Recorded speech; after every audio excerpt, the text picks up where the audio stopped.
Hey, it's Kim Commando Today, your daily podcast to keep you up to date with all things digital and beyond. And I'd love to have you be a part of our podcast. You can make an appointment to speak with me. Just head over to commando.com, and on the top right, there's a button that says Email Kim. Fill that out, and that's it. All right, so everybody's always talking about cryptocurrency. But imagine if you've got, $240 million, yes, worth of Bitcoin sitting on a hard drive, but you have forgotten the password. Yes, I said $240 million. There's this German programmer guy by the name of Stefan Thomas. He's still trying to figure out how he can get this money. He was given $7,000 worth of Bitcoin as a video 10 years ago that's now worth $240 million. So offers have been pouring in, like, we can help you, we can help you, we can help you. But I was reading that he's a real fan of the movie Forrest Gump. I just wonder if he tried the password One Forest One. Okay, I promise you they get better this hour. And you see, ladies and gentlemen, just an example of all the fun that we have here week after week as we talk about living the best digital life ever. I am, of course, America's digital pro, Kim Commando, here with you once again. And you can find us on over 425 top stations from coast to coast. And we're streaming in your favorite radio app. And we're streaming as a podcast, as a webcast. Find all 3 hours whenever you want over at getkim.com.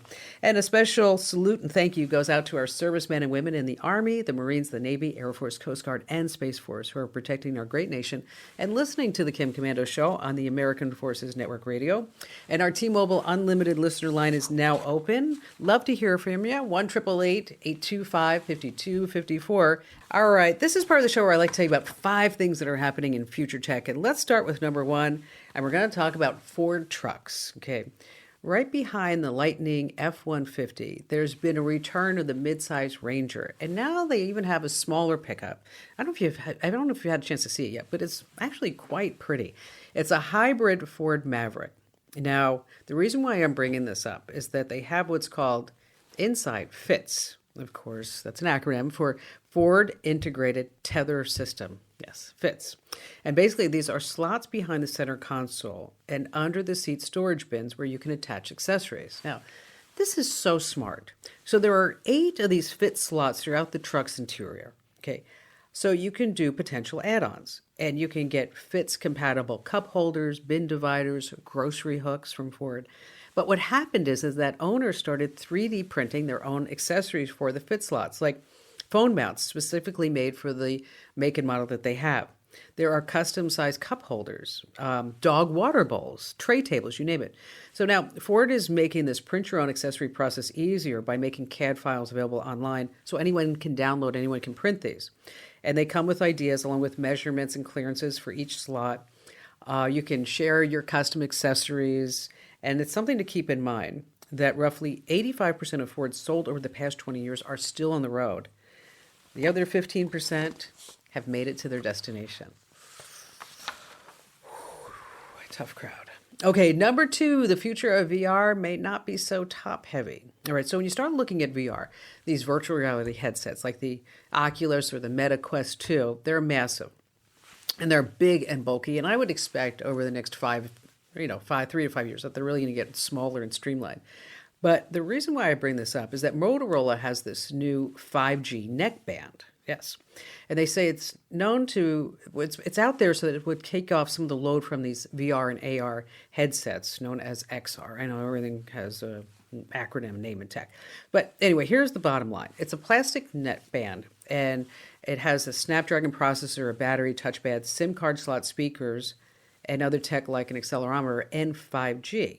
So the whole idea is that we're going to take this overhead off of the VR headset, and so that this way the VR headset can be smaller and thinner and lighter, but we still have the technology because the other tech is around our neck.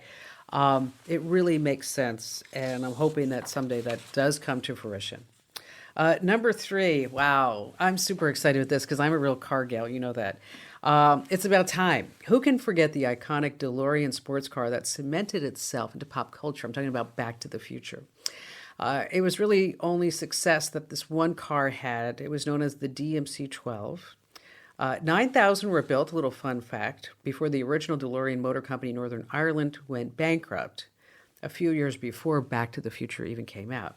I've actually spoken to the CEO and the founder of this DeLorean motor company that's based in Texas. When I had conversation with them about a year or so ago, they were trying to restore existing DeLoreans and crank out other cars. But last weekend, in one of these blink and you're going to miss it Super Bowl pregame ads, it was a 15-second spot with the tagline, "The future was never promised." And then you saw this silhouette of a front of a car with electricity passing over the hood, doors that open upward, just like the classic. I'm just a huge fan of gull-wing doors. Anyway, the DeLorean Motor Company pops up on the screen and the web address to its site where people can sign up for more information.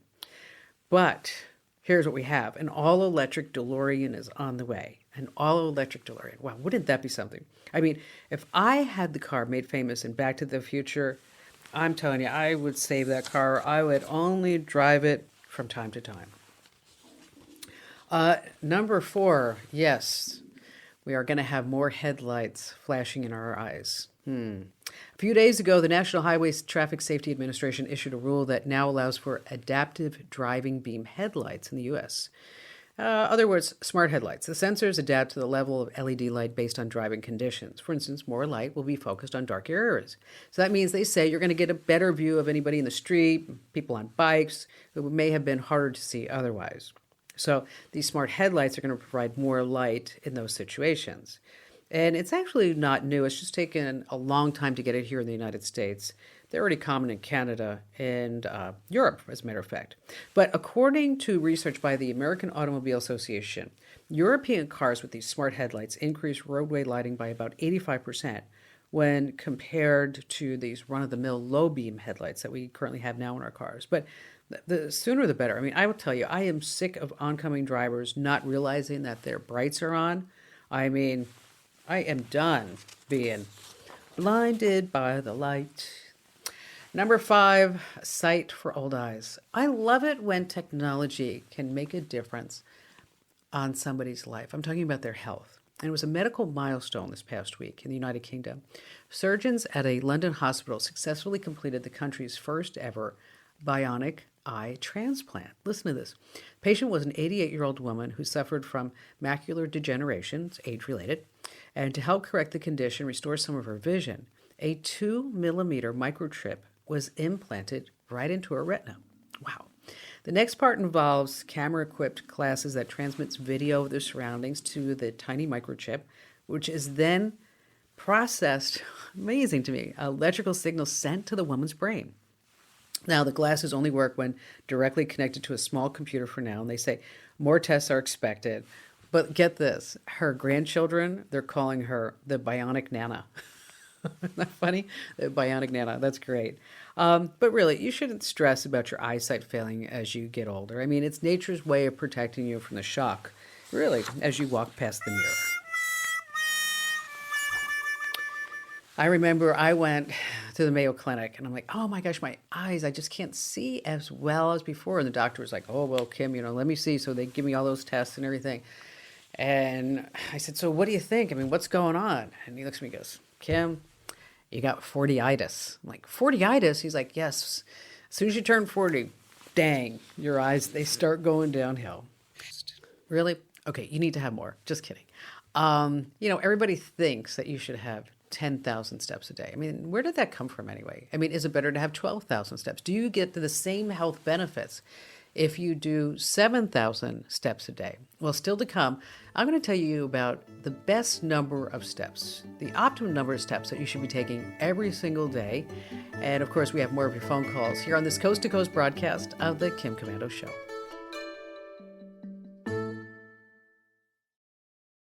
How'd you like to hear about how I saved $456 in just 5 minutes? I used an app called Rocket Money.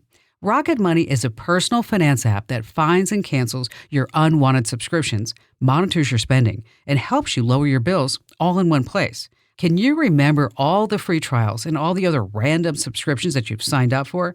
Of course you don't, and that's what they're banking on. I love that with Rocket Money, I can see all of my subscriptions in one place. Then if I see something I don't want, I just tap to cancel, and I never have to get on the phone with customer service. Rocket Money has over 5 million users and has helped save its members an average of $720 a year, with over 500 million in canceled subscriptions.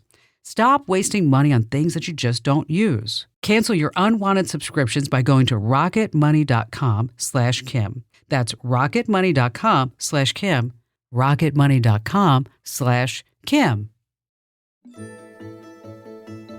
You can count on 3 things: death, taxes, and your car breaking down. It does. I can't do anything about the death and taxes, but I trust CarShield to protect me against unexpected auto repairs. Now, CarShield's protection plans are only around $100 a month, and they cover more parts than ever before. So whether your car has 5,000 or 150,000 miles, you need CarShield. And I love this. When you need a repair, there's no paperwork or headaches. This happened to me. Really, truly did. I had a car, needed $4,000 worth of repairs. I was like, oh my gosh, what am I going to do? And then I was like, hey, I got CarShield.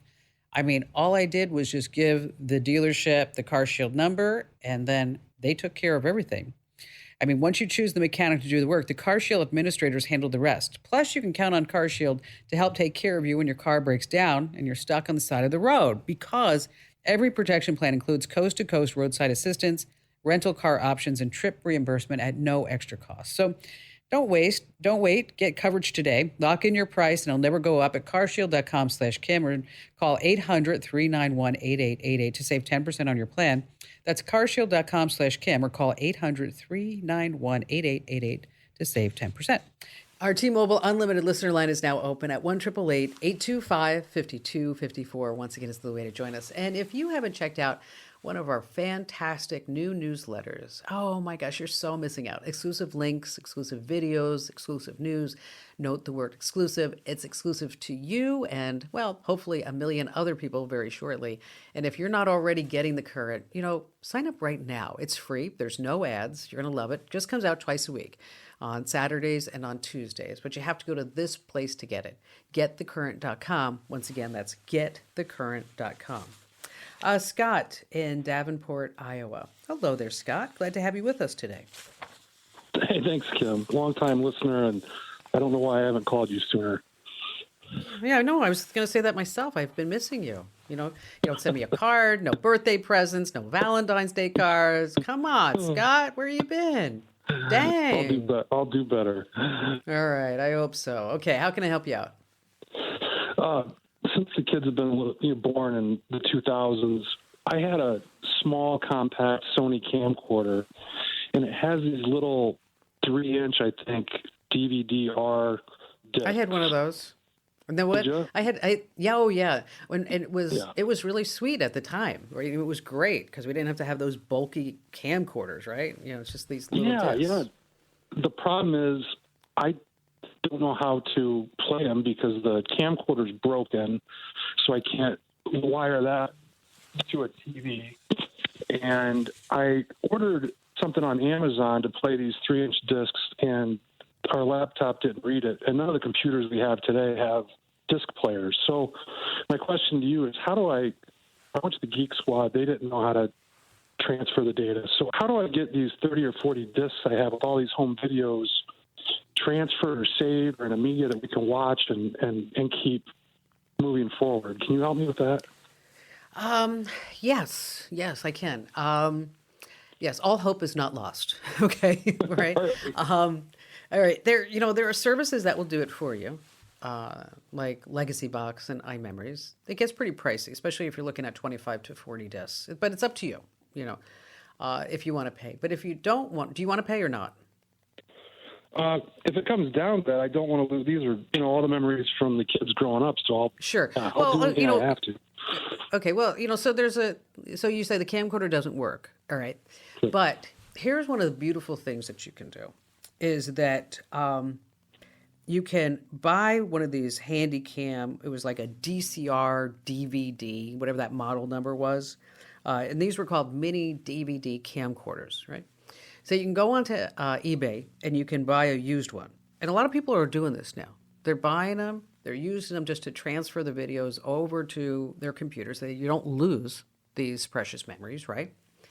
And then when you get done, you put it back on eBay and you sell it for the next person to do it. And so a couple of ways you can do it is that you you buy the camcorder and then you can, set up a screen and you can use your phone to record the videos if that's what you want, or you can buy it and then you can buy an adapter that will hook up this old Sony DVD camcorder up to your computer, and so it'll read it that way. Then, of course, you need some good video editing software once you get it in there, because you're not going to want to save everything, right? And then, as soon as you get the whole project done, then it's what I would do is I would create a private YouTube channel and upload all these videos up to YouTube, and then share them out that way. Yeah, you're going to buy an old one on eBay. You can find, they're not expensive. They're like $50-$60, something like that. And then you're going to need an adapter, and I'll find the adapter for you on Amazon, and I'll give you a link to that. And as well as I'll throw some links for some video editing software up too. So this way, if you want to edit the videos. And then afterwards, I will put a link to the YouTube, to a tip on how to create a private YouTube channel. So that this way the kids can take a look at them, and then they can save certain parts. They can download them to their devices or whatever they want to do with it, right? Because it's not like we're going to mail them a DVD in the mail anymore, right? So, it's not an easy project. Okay, this isn't like, I just answered your call and told you how to do this in about 3 minutes, but it's going to take you longer than that. Okay, so just wanted to give you a little warning with that. It's a big process. It really is, and but you have to get them. You got to get them off of this old storage stuff now, because at some point, maybe too long, too late to even get that back at some point, just because these discs, they don't last forever. So I'll post a whole bunch of links for you, Scott, over inside the Commando community. That's commando.com/community. And thanks again for your call. Hey, this portion of the show has been brought to you by RoboForm. If you're tired of writing down passwords, you don't have to do that anymore. RoboForm Password Manager makes life easier and more secure by logging you into websites with just one click. And you can get 50% off at roboform.com/Kim. That's roboform.com/Kim. All right, so 10,000 steps a day. Yes, that's a good baseline. Now, what happens if you do 12,000 steps? Is it better for you? No. What research has found is that if you can do at least 7,000 steps a day, you are 70% less likely to die than anybody else over the next 10 years. So get those steps in and stay right where you are. More of the show is coming right up. How'd you like to hear about how I saved $456 in just 5 minutes? I used an app called Rocket Money. Rocket Money is a personal finance app that finds and cancels your unwanted subscriptions, monitors your spending, and helps you lower your bills all in one place. Can you remember all the free trials and all the other random subscriptions that you've signed up for? Of course you don't, and that's what they're banking on. I love that with Rocket Money, I can see all of my subscriptions in one place.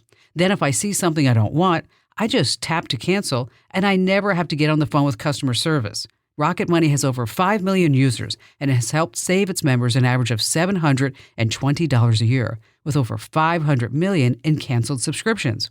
Stop wasting money on things that you just don't use. Cancel your unwanted subscriptions by going to rocketmoney.com/Kim. That's rocketmoney.com/Kim. rocketmoney.com/Kim. Hey, if you're looking for something to watch, don't miss Netflix documentary, The Tinder Swindler. Wow, it is something, especially if you're a woman doing any type of online dating. It's a true story about an Israeli man by the name of Simon Leviev. Over 5 months, he swindled women on Tinder out of at least $10 million. You're not going to believe this. He romanced them on private jets to exotic, distant places and hotels. A date would last 2 or 3 days. Then he would tell them that he was a Mossad agent posing as a diamond merchant. Oh my gosh. Then a few days later, the women received desperate texts and calls claiming that Simon was in big trouble and foreign enemies who wanted to kill him. And then the swindle. Please send money. And you're not going to believe this. These women would send him $10,000, $200,000. It's crazy. They would open a credit card in his name and then send him the card. And then, obviously, he was romancing other women using the money from previous women, but you really have to see it to believe it. It's called The Tinder Swindler, and it's on Netflix. All right, one of the highlights of my week is getting to speak with really smart people inside the tech industry. And when data breaches and major hacks happen, you probably hear the term like dark web marketplace, right? But what exactly is the dark web? And why aren't these marketplaces there? And why can't the government shut down? And who are all these hackers? I mean, the dark web is part of the internet simply that cannot be easily accessed or visited. And these dark websites aren't registered with search sites, they're often encrypted. You need a special anonymized browser. And it's intriguing, this dark web. But what you can find there, it's no laughing matter. We're talking about hitmen, drugs, breached databases, ransomware as a kit. Well, recently I sat down with a top notch cybersecurity expert and researcher, Victor Benjamin, who's also a professor at Arizona State University, to talk about the dark web. Here, take a listen. Okay, so the password drill is the same, and two-factor authentication. You want to set that up on all your accounts. And you want to be smart. You want to have security software, and you want to make sure that you're not going to phishing websites and responding to scammers. I mean, gosh, there's just so much that the average consumer needs to remember. Is there one particular point of failure that you see time and time again? Usually the user is too trusting, right? The not paying attention to details and slips up and gets into something they shouldn't. But one thing that would help most users a lot that I don't see them practicing today is to practice maybe using two separate browsers. So one browser, personally, I like to use one browser for all of my personal confidential stuff like banking and all that, and another browser for my general internet surfing. And the reason why I make this suggestion is that there are an increasing amount of vulnerabilities that are browser based, such as getting JavaScript code to run without, a server could get JavaScript code to run on your local computer without you really authorizing that code to run. And that could lead to vulnerabilities within that browser space. So separating your online activities by browsers helps mitigate some of that, where if one browser gets compromised, hopefully it was not the browser that you use to log in to sensitive websites, and it may have your passwords cached or something like that, right? So that can help a lot. But beyond that, just practicing good internet habits, paying attention to URLs that you're not getting phished, make sure that you're on a legitimate website. It just takes a level of awareness, I'd say. Are there specific browsers that you recommend that you use? So they're all pretty decent today. I guess the standards are, if you're on Windows, it comes packaged with Edge. Internet Explorer, Safari on iOS. I also like Google Chrome and Firefox, but those aren't the only ones. I think a lot of the browsers are kind of converging on the base technology they're using. And so they're actually all becoming fairly similar aside from their front end interface, how it looks to the user. But nonetheless, just using two separate browsers, it has a different directory structure on your computer, and code will interact with the browsers independently and they won't cross over. So having to, That's pretty smart. It's amazing. And so wherever you get your podcasts, get Kim Komando Explains. So whether you're on Apple, Google, Spotify, Pandora, again, wherever you get your podcasts, just search for Kim Komando Explains. That's with Commando with a K, of course. All right, it's time now for a really fabulous tip. I'm going to talk about trading in your own gear and getting cash, your old gear rather. And this week is brought to you by iDrive. With so many of us still working from home, here's a friendly reminder about just how important it is to back up your data. Because let's face it, losing all your precious family photos or critical business documents due to a hard drive failure, it can be devastating. That's why I've recommended iDrive for years and years, because they have this safe and secure cloud backup. And it's fast, it's easy to use, it's affordable, and it includes this generous storage that can be used to back up all of your devices. I'm talking about your PCs, your Macs, your servers, your smartphones, and more, all into one account and all at one low price. With their military-grade encryption and I'm talking about state-of-the-art security, you can rest assured that your data is safe, it's secure, and you can easily automate backups so you never have to worry about losing access to your important data or running out of space. And what's fabulous is that plans start at less than $7 a month. And right now, when you use my name, Kim, at checkout, you're going to get 90% off of your first year. Just go to iDrive.com and use my name, Kim. That's iDrive.com, and you want to use promo code Kim. All right, take a look around your house. Do you have any old gadgets sitting around that you're just not using anymore? I mean, trading them in can get you a decent Amazon credit or a discount on your next purchase. You can even swap tech gear that no longer works. Start at the Amazon trade-in page. Find your device, answer questions about the condition of the device, and then you're going to get a trade-in value. Amazon even gives you a free shipping label. So let's say you have an old Amazon Echo speaker you don't use anymore. If it works, you get $25. Even if it doesn't work, they're still going to give you $5. An iPhone 10 from 5 years ago, you can get up to $150. If you have a newer model, maybe $200, maybe $500. And just be sure to wipe the device, erase all your personal information. And when Amazon receives your old device, they're going to credit your account for the trade-in amount. And if you don't agree with the amount, Amazon's going to mail it back to you. Or if you live near an Amazon Books or you break it, I fix it, you can actually take the gear in to trade it there. And just a really, really fabulous tip. So if you have anything old laying around, you need some money, take a look at the Amazon trade-in program. And back to the phones we go with Jay in Santa Monica, California. Hello there, Jay. Hi, Kim. How are you? Good. What's going on? Okay. I have been, working with different websites and apps, and this thing about two-factor authentication, which I know that you promote. But what I noticed is that instead of using the authenticator apps, which I thought were more secure, they all seem to rely on sending me a text. And Right. I thought that was more dangerous. So my question is, how can I get these entities to use the authenticator app, either the Google one or I think there's one called OTP. And by the way, I've been a fan of yours since at least 2009. Oh, well, thank you, Jay. back. I appreciate that. Thank you.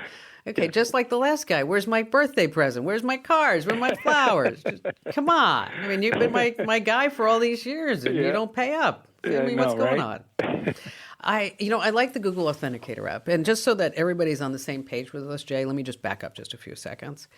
Is that when you sign in from a different browser, a different IP address, a different device, is that if you have two-factor authentication set up, is that you're going to get a text or an email with a 6-digit code. And you got to type in that 6-digit code or whatever it may be.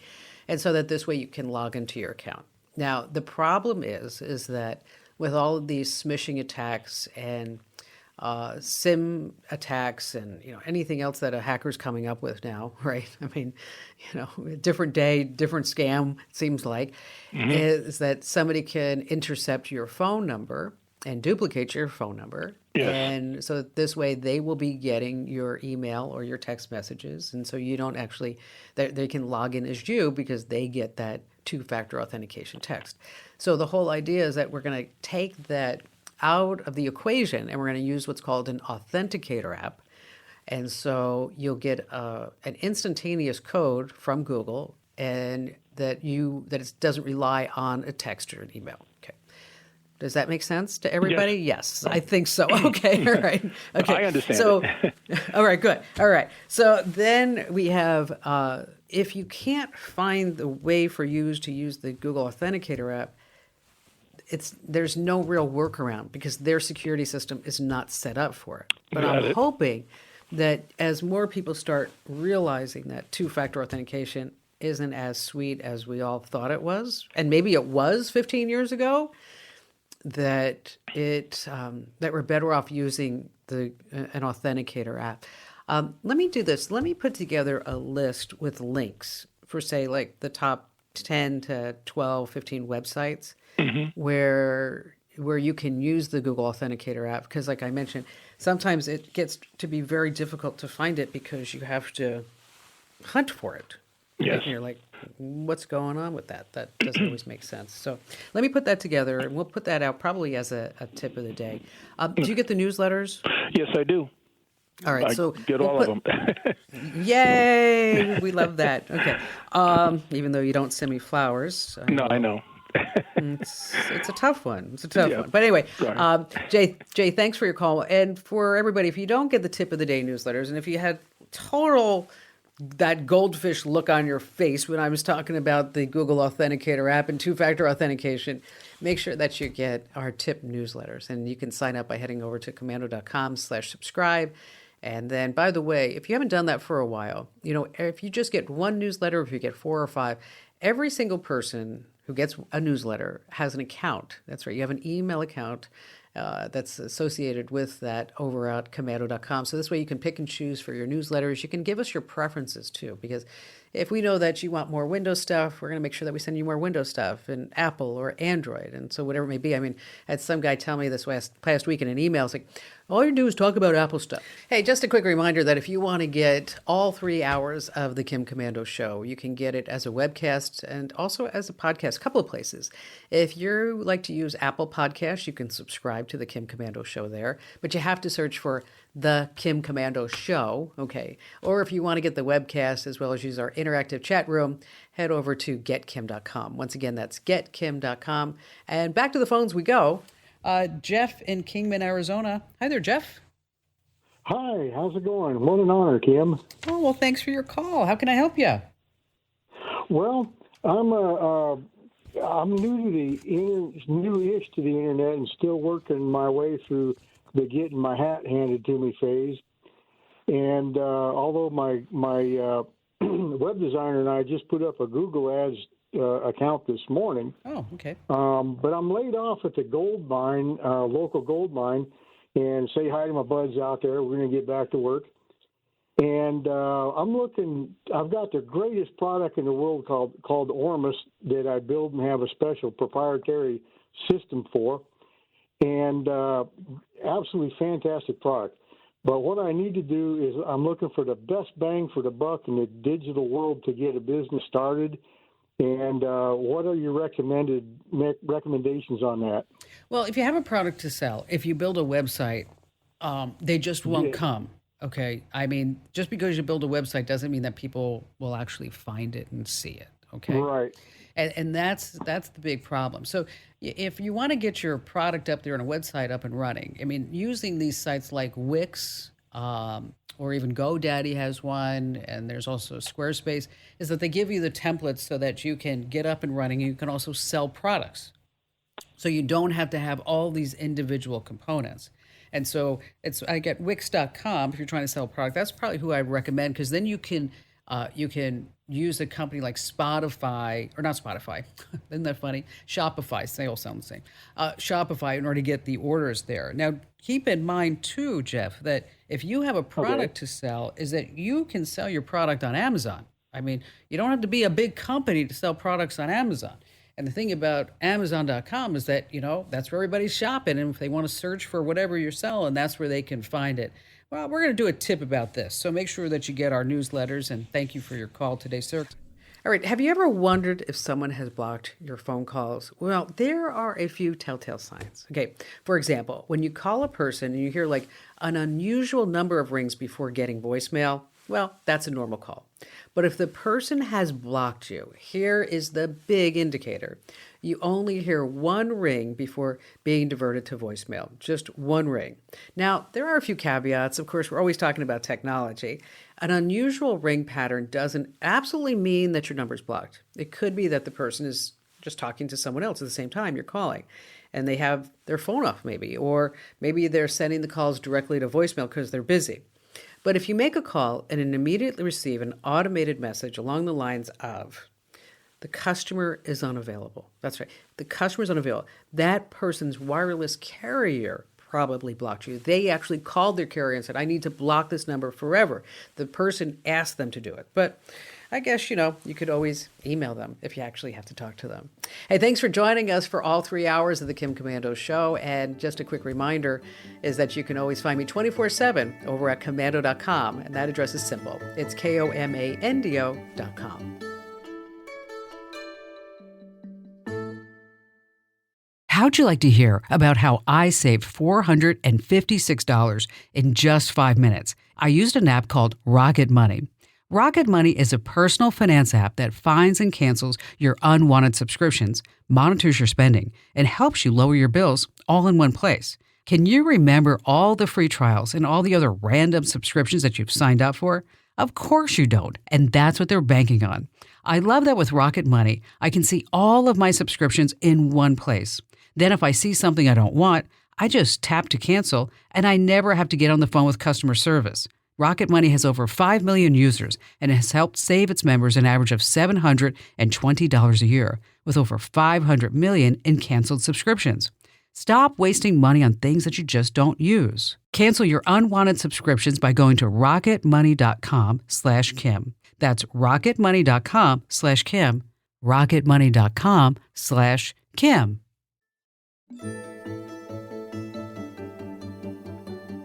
Hey, thanks for listening. Now you're in for a special treat. I had a chance to sit down with Peter Membry. He works for ExpressVPN, and he's their chief engineer for VPN technologies. And we dispel the myths all about VPNs. Yeah, is a free one better than a paid one? And what do you give up? And can your ISPs really see everywhere you go? And when do you really need to use a VPN? So sit back and enjoy, and I bet you're going to learn a few things. There are so many different security myths, things that people have believed for years, but, time moves on and you can't believe everything that you used to believe because this is the way the technology just keeps going forward. And joining us is Pete Membry. He's the chief engineer for a really popular VPN, ExpressVPN. Hi there, Pete. Glad to have you with us. It's great to be here. So let's talk about some myths when people start looking at their security of their devices and their gadgets. And of course, we all know about, the big passwords, always 1, 2, 3, 4, 5, 6, right? And then people say, Yep. I'm going to get really clever and go 1, 2, 3, 4, 5, 6, 7, 8, 9. Right. And then, or password or let me in. And I've always wondered, why people didn't do 6, 5, 4, 3, 2, 1 as a password. But of course, passwords are just one of those things that we need to deal with in our lives. Which leads us to the first myth that I've always heard is that people think they don't need to use security software. They don't need to use a VPN because they think, I don't really have anything worth protecting. So why would I even need to have security software? What do you say to that myth? Well, this myth has been going on for a very long time. It was very popular, particularly for government agencies and schools back in the day, where they would basically say, well, why do I need security? I mean, I've got nothing of interest. Nobody wants what I have. Exactly. I'm just a school. Who could possibly be interested in me? And what people tend to forget is attackers don't see you as potentially an individual or a company. What they see is a resource, right? So if they get onto your machine, they can use your credit card. They can use your email account. They can, use your shopping accounts, like say on Amazon and stuff like that. And in more modern times, of course, they use people's machines to mine Bitcoins or to attack other people. So they're not really interested in who they attack so much. They're more interested in what resources they can get access to that they can leverage for even bigger attacks potentially.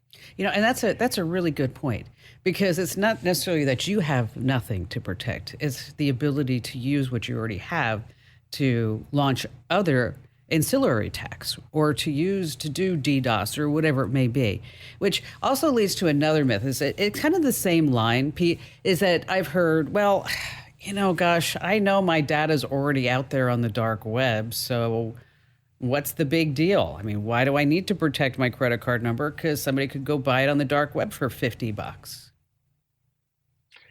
Yeah. Again, it's a similar sort of a scenario where people take the more passive approach where, well, what can I do anyway?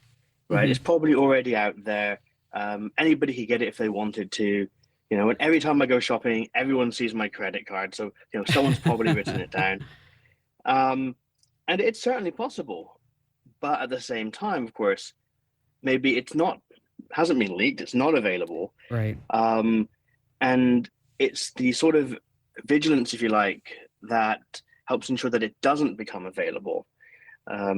This is particularly important because in a lot of, say, like jurisdictions that, if your credit card's been stolen or used without your knowledge, you're not liable for that, right? Mm-hmm. You get that back under, say, fraud insurance. But if you haven't been protecting it, if you have been leaving it out for everybody to see, and not doing at least the basics to keep yourself safe, then the bank or whoever actually has a pretty good case to not protect you in that scenario, because they can say that you were negligent, you didn't take care of your stuff. Right. To the best of my knowledge, that's not a common theme for banks, but it is certainly something they could do. And when people stop taking kind of protection of their own stuff, it's very easy to take that to the extremes, where you start saying, well, it doesn't matter if people know my Netflix password, and well, okay, I let my friend use my email account, but what's the problem there? They're not going to leak it anywhere. But maybe they wrote it down on a piece of paper or something. Yeah, right. Left it at the coffee shop. Like, you just don't know. Because of that, you should take care. You should do the due diligence and look after your stuff, because the easier a target you are, it's far more likely that someone will get hold of your things and obviously will take advantage of them. Which also leads to another myth that I've heard. People will say to me, well, I don't really need security software because I only go to mainstream sites. So what could possibly happen to me when I'm at a news site, or I'm on Amazon, or I'm on Facebook, and so I don't really need to worry about anything?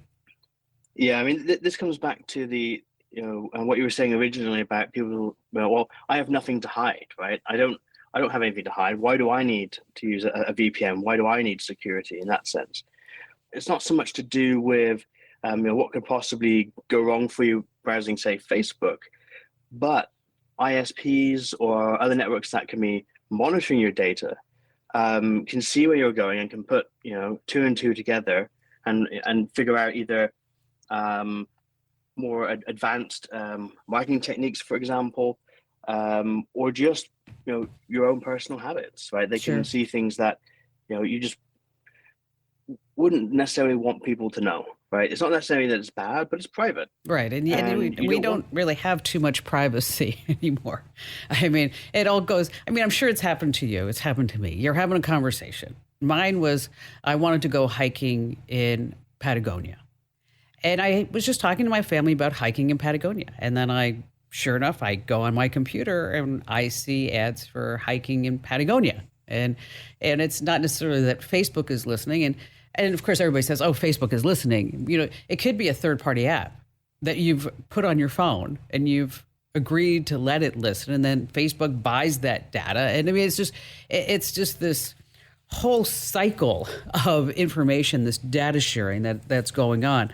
When you mentioned VPNs, and just for the sake so everybody's on the same page, virtual private network, it's a tunnel that all of your data travels through.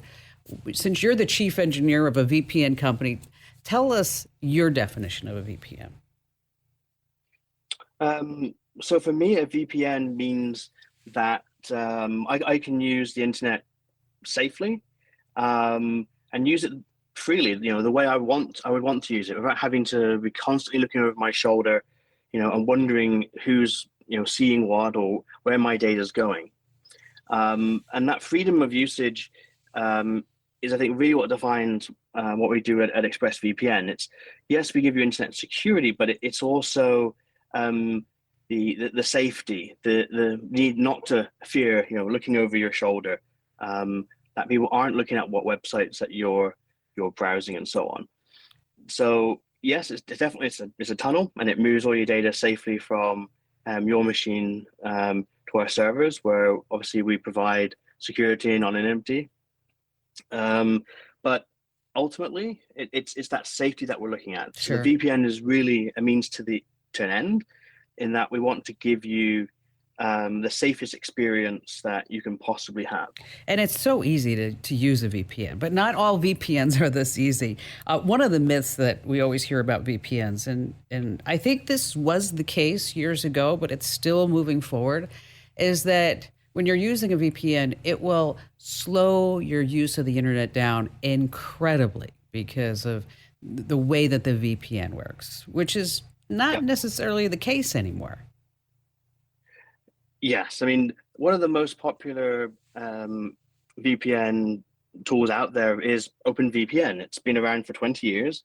It has a really solid security record, and it's worked really, really well for us. But we have to remember that it was designed for a very different era.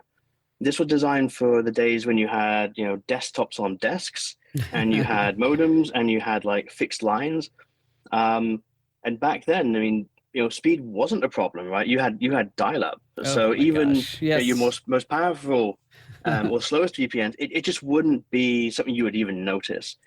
Um, and of course, as time has moved on, our needs have changed, right? So one of the things we did with Lightway when I worked on that was to say, well, things are different now. Like internet is mobile first, right? It's in your pocket. And you don't have network stability. You're going to be on cell, then you're going to go to Wi-Fi, then back to cell. You're going to go from 5G to 4G and back again constantly.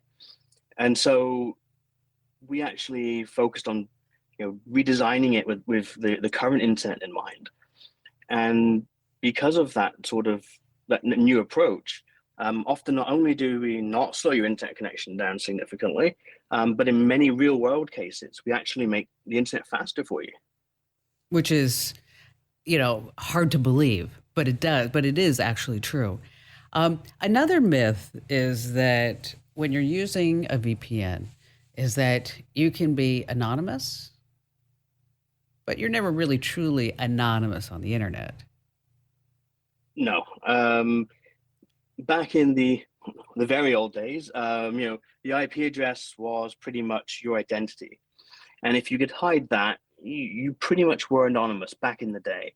But when we built things like, simple things like online shopping carts, it became necessary to start tying things together so that you could buy. Sure. You could put something in your shopping cart and you could add more than one thing and you could actually place an order. And from that point onwards, the IP address was no longer something, the only thing that you had to worry about. Now there was, cookies and websites and doing Yes. other sorts of tracking. And it's important, I think, to note that the reason this stuff originally came about, back before the internet was really commercialized, this was just necessary to make those basic things just work. You needed some sort of mechanism. But today, those mechanisms can obviously be taken too far.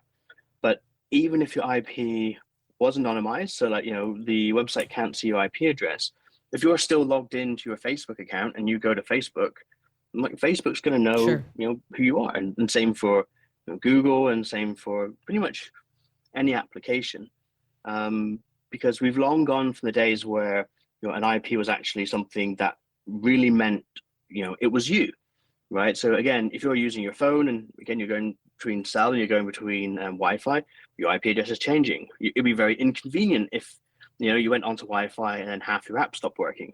Yeah. So we actually expect this from our systems. We expect them to be able to cope with all these weird scenarios, and they do really well.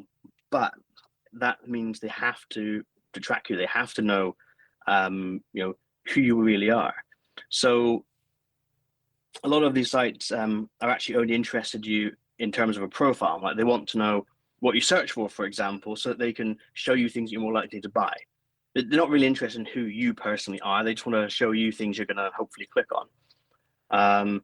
Obviously, with things like Facebook, it gets even more targeted, right? Because now, the system knows your name, your social group, your age, They know your marital everything. status. It knows all this stuff about you. I mean, I And think we happily feed it that yes. information. I mean, I think Facebook will serve you an ad for a cereal that you dreamt of the night before. I mean, it's just so much stuff that they keep track. Another thing that I always hear about VPNs, Pete, is that, there are so many good free VPNs. And of course, anytime anything is free, you are the product. I mean, Facebook is free because you're the product. Google's free because you're the product. I mean, whatever it is, if it's free, you're the product. So what exactly do people give up when they're using a free VPN? It was like you said. I mean, running something like Facebook costs hundreds of millions of dollars a month. And if you're not paying for that, someone is, and someone is getting their money's worth. So, they're almost definitely using your information for things, and of course they're using it for advertising. With free VPN, it can be one of many things. When you use a VPN, trust is really, really important, because whilst the VPN hides, what you're connecting to from your ISP, it also puts it into a point where that free VPN provider can see those things, right? And so they can record those things, and they can see where you're going. They can also do things like sell your bandwidth. So they start using you as a reverse VPN almost. So you're on the VPN, and your phone's on the table, and it's off browsing random things because strangers on the internet are using your phone as an internet connection. And often these things don't even provide an actual VPN. They say you're connected, but many of them don't actually connect you to anywhere. All they're interested in is seeing what flows past, and then they just kind of, allow it out via your normal internet connection. So you really don't have any sort of guarantees of any sort of safety, and it's really important to understand. Like you said, if you're not paying, you're the product, Right. And when you're doing something with a VPN, you're expecting a certain level of trust. You're expecting a certain level of privacy. And these free VPN companies are just not incentivized to give you that. It's Sure. not in their interest to give you that, because, again, you're the product. And if they want to make their money's worth, they're going to have to, take advantage of that. One of the things that I love about ExpressVPN is that it truly is easy to use. I mean, I remember when you wanted to use a VPN years ago, you'd have to configure it, and some things wouldn't work through it, and sometimes it would work, and then you'd have to pick a server, and it would be like, oh my gosh, this is just a complete nightmare. Just forget it. I'm just not going to use it. Yeah. But with ExpressVPN, it truly is like 3 clicks. I mean, you fire up the app, and of course, you log in, you fire up the app, and you pick your server, and then you click this button that says connect. Bingo. Nice, right? I don't think a lot of people realize that you can put a VPN on the router. Can you talk a little bit about that? Yeah, so one of the nice things about putting a VPN on the router is that it relieves a lot of the almost, I wouldn't say stress of using a VPN, but knowing that, well, my phone's really protected, but is my desktop protected? And have I got it running on my Mac? And what about all my other devices that are sitting around my house? I mean, some devices you can't put a VPN on, like a lot of games consoles, for example. But when you have a router, you can run ExpressVPN on that, and then any sort of traffic that comes to the router, wherever it's coming from, will be protected. And that gives you that safety net, that the comfort of knowing that when I turn this button on the router, everything that comes through my network is being secured. It's being sent to the VPN, and there's nothing the individual app on your phone or the games console that you left on overnight. There's nothing that it can do to kind of break out of that. There's nothing that it can actually touch, because it's one hop down network, so to speak. Which is, which is one of the great things about ExpressVPN. It truly is. So, you mentioned the technology that ExpressVPN is using to make sure that everything is super fast and it's secure. Yep. But what we haven't talked about is how ExpressVPN just simply cannot track you and your data. Yep. And this is something that I think is really important. The people that work on this and design this, this isn't a job for us. This is what we're really passionate about. This is what gets us up in the morning. This is why we do what we do. And it's not enough for us to be able to say, well, we can't track a customer. It's also, well, we want to design it so that we couldn't possibly track a customer. Like, it's not just something we don't do, it's something we can't do. And so we design everything with that in mind. Anything that could possibly identify anyone we consider like a toxic asset, And we not only do we not keep it, we design things specifically so that we can't even see them. And then we can't even be like compelled, or even if we were interested for some reason, we can't do it. This does make life for us quite difficult. If you imagine, there's some issue that we want to go and debug. Maybe a server is having a bad day. It's very difficult for us to do anything like that, because normally in that case you'd go look at the logs and you'd see what the server's up to, and you go, it's doing that, this is what I need to do to fix it.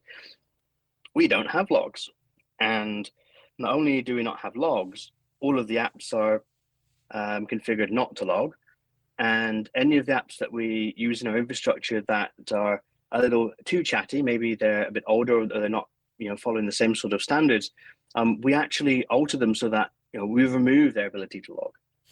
And we have various levels of this thing. So if it gets past that, the thing that it goes to doesn't log, and the thing behind that doesn't log. What? You're right. That must make your life incredibly difficult when you're trying to troubleshoot something. Really, seriously. I mean, you can't go back and say, here's where it broke. Yep. And often we can't even say, well, where is it not working right now? Because, we can't see it. We don't know, who's connected to a particular VPN. We don't know where they're connected from. So we can't even do things like say, the link to the US is slow, or the link to Europe is slow, because we can't tell where people are coming from. So we can't even do that sort of stuff. So we've actually developed a lot of techniques out of necessity, really, to allow us to do this sort of debugging from outside the server, because we simply can't do it from inside the server. And this is very valuable for our customers, because we can't change that for any reason. We can't be compelled to hand over information or discuss information or capture information, because we simply don't have it. So what was that? What was that conversation like, Pete? When all you and all of the guys and gals on your team on the engineering side said, all right, so we're going to build this, so we can't track what they do. And I'm sure there was somebody who said, wait a minute, are you sure this is a really good idea?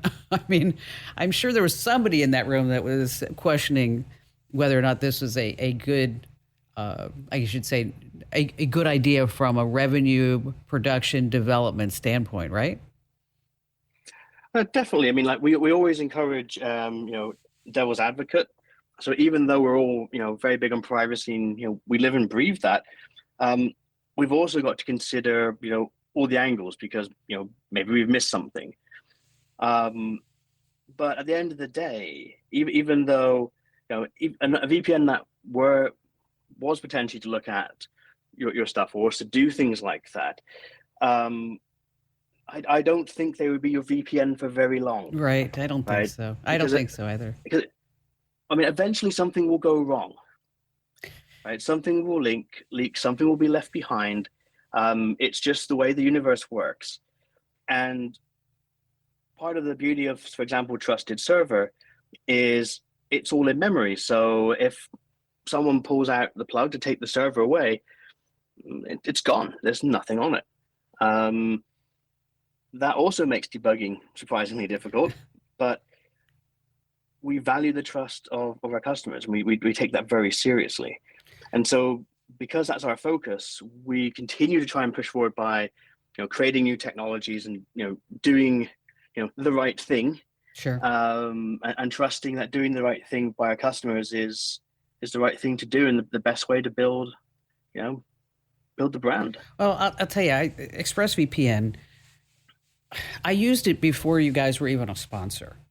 And because I tried the product, I researched the product, obviously. I mean, if I'm going to put a VPN on my stuff, I'm going to make sure that it's 100% legit. And I still can't believe that people will send me notes on social or in my email or whatever it is that I'm not going to pay for a VPN. I'm just going to use a free one. I'm like, you're just nuts. I mean, it's just, how many times can we can beat that drum that the free VPNs they're free, okay, because they are, like you mentioned already, Pete, they're doing a whole bunch of probably unscrupulous things, maybe you're not aware of. Then maybe they divulged it in the terms and conditions.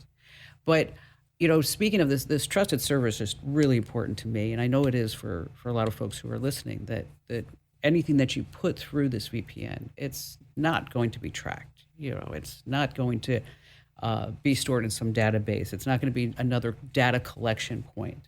And so, for just a few bucks a month, that all of your data still remains yours. You're not going to be slowed down, and it's super easy to use. And is there anything else I'm missing? I think it really gives you the sense of safety, right? I mean, when my mum was using a VPN, like, it just felt nice knowing that she was using that. I didn't have to worry about a whole host of what to me would be, or to most people would be obvious challenges. I mean, my mum was my mum. Like, if a thing popped up and said, "Oh, this is an update you need," she'd say, "Okay." Sure. Why not? That had always been the case. I mean, there's an update, I must install it. And I had the same thing for my grandfather. I set up a Mac for him, and when I went to fix the laptop one day, the desktop was covered with random Windows executables that he'd downloaded. Most likely clicking on links saying, "You need this update," or "You've got a virus, click me now." And this is going back 5 or 10 years. Things are a lot more sophisticated today, and a lot of those things involve looking at what you're doing online. So having this kind of in place, it's a breath of fresh air. Obviously you shouldn't relax your guard entirely, but it gives you that nice sense that someone's got your back, that there's you've done due diligence, you've got the thing in place, you know what you're doing, and your privacy's being returned to you, which is just fabulous. And so, folks, if you want to try ExpressVPN, you get a 3-month free trial with a 1-year package by going to expressvpn.com/cam. Once again, that's expressvpn.com/cam. Pete, thanks for being here. You got it.